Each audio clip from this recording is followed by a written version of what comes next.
देखिए, उपग्रह पूरे दुनिया में बात किया जाए तो लगभग 2 प्रकार के उपग्रह होते हैं। एक होता है मानव निर्मित और एक होता है जो तारे हैं वो सबको उपग्रह कहते हैं। तो एक जो मानव निर्मित उपग्रह होता है वो क्या होता है? मानव निर्मित उपग्रह उसे कहा जाता है जैसे कि सैटेलाइट, जिससे हमें पूरे दुनिया को कनेक्ट करती है और हमारे दुनिया को कहीं ना कहीं सुरक्षित और संरक्षित करती है। देखिए, बता दें कि गर्भ केंद्रित कक्षा यानी कि पृथ्वी के ग्रहों के चारों ओर चंद्रमा है, उसी तरह से लगभग 2465 कृत्रिम उपग्रह पृथ्वी के परिक्रमा कर रही है, यानी कि 3465 लगभग। मतलब पूरे दुनिया को कहीं ना कहीं वो ध्यान रखती है कि क्या क्या परेशानियां आ रही हैं, क्या क्या परिस्थितियां हो सकती है, और ये सारी चीज़ों को ध्यान रखती है। सैटेलाइट से अगर बात की जाए तो इस इस्तेमाल से हमें टीवी सिग्नल भी मिलता है। साथ ही साथ बिना सैटेलाइट के हम टीवी सिग्नल का प्रयोग नहीं कर पाएंगे, ट्रेवल भी नहीं कर पाएंगे, यानी कि मैप का जो उपयोग करते हैं हम लोग, यहाँ तक कि मोबाइल कम्युनिकेशन जिससे हम बात करते हैं, वीडियो कॉल करते हैं, नेटवर्क का उपयोग करते हैं, तो ये सभी हमें एक उपग्रह यानी कि सैटेलाइट से ही प्राप्त होता है। और इस सैटेलाइट टावर से कनेक्ट होता है और इसी से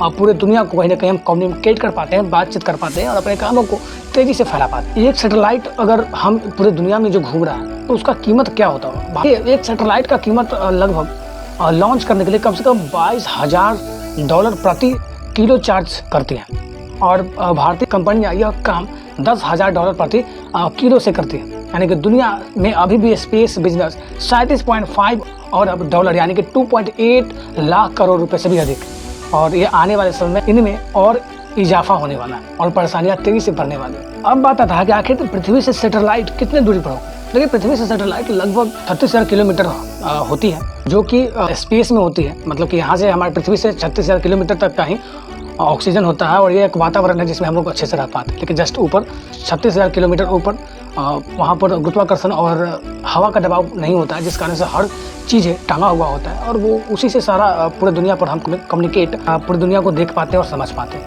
देखिए, सैटेलाइट ज़्यादातर सूर्य की किरणें से उपयोग किया जाता है। देखिए, सैटेलाइट के दोनों तरफ सौर पैनल होते हैं जिससे इन्हें ऊर्जा यानी कि बिजली मिलती है और इसके बीच में एक ट्रांसमीटर और रिसीवर होता है जो सिग्नल को भेजने या रिसीव करने का काम करता है। और इसके अलावा कुछ कंट्रोल मोटर भी होते हैं जिसकी मदद से हम सैटेलाइट को रिमोटली कंट्रोल करते हैं और हम किसी भी एरिया को कवर कर पाते हैं। और इसी तरह से भारत में अगर बात किया जाए तो हमारा भारत दिन प्रतिदिन बड़ा हो रहा है, लेकिन हमारे भारत में लगभग 118 से भी ऊपर सैटेलाइट है, जिसकी अगर अनुमान की बात किया जाए तो लगभग अंतरिक्ष में छोड़े गए कुल उपग्रह लगभग 118 से भी अधिक चीज़ें हैं जो पूरे विश्व में लगभग 12 देशों में ये प्रेक्षण करता है और वहाँ से हर चीज़ का नज़र रखता है। सैटेलाइट एक पक्षी की तरह होता है जिसके दोनों तरफ बड़े बड़े डायने होते हैं जिसमें सोलर प्लेट लगे होते हैं, जिसके कारण उसके अंदर बिजली पहुँचाने का काम करता है। साथ ही साथ तो धरती पर मौजूद उपकरणों की बजाय अधिक तुरंत डेटा को